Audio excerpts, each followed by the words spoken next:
I am not the only person fighting to take care of the land of Apaa. I am defending the people of Apaa together with the community of Apaa. What is making me have strong heart is that the people are very strong on the ground. People are very bold. As a leader, I may be alone, but down there, we have thousands of people who are rallying behind me. Therefore, I am not alone. We are going to continue fighting to make sure our people's land is protected. My fellow leaders who decided to run away, I really wish them well. But I know our land shall never be tampered with. We are going to fight until the end. What are some of the, I know you're going to meet the president, as you said. What are some of the hard questions you will give him, if in case you meet him on the issue of Apaa? And also maybe to add on that, we have the judicial inquiry. How far? What I'm going to tell the president is, one, we met him 24 times and he has never settled the issue of Apaa. He has everything, all the apparatuses. He has soldiers, he has guns, he has money, he has everything.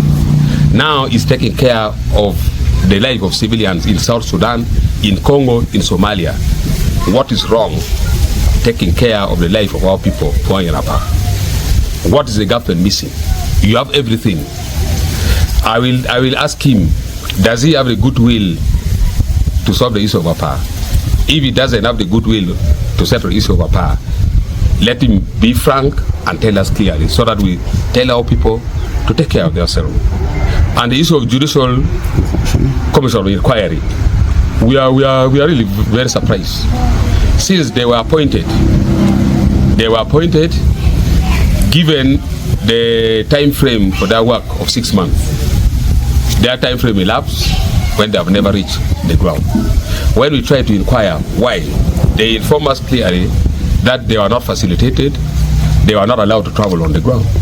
This is an indication that the president was appointing the Judicial Commission of Inquiry just to blindfold, to sweet-talk the Acholi community.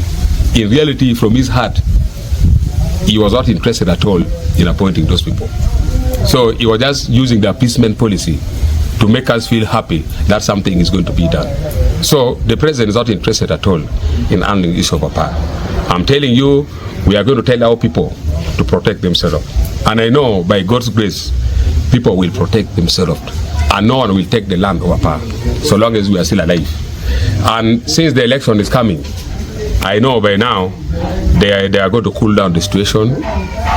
They will start deceiving our people that you are going to stay in your land just purposely because of the election time. The election will pass, killing, displacement, the atrocities shall continue. But our people, you have to be firm. You are going towards the election now. You elect the leaders who see the future of the people of Apaa. Those leaders who are ever double standard, they will sell off our people. I know our people, I'll talk to them, they'll vote rightly. Thank you.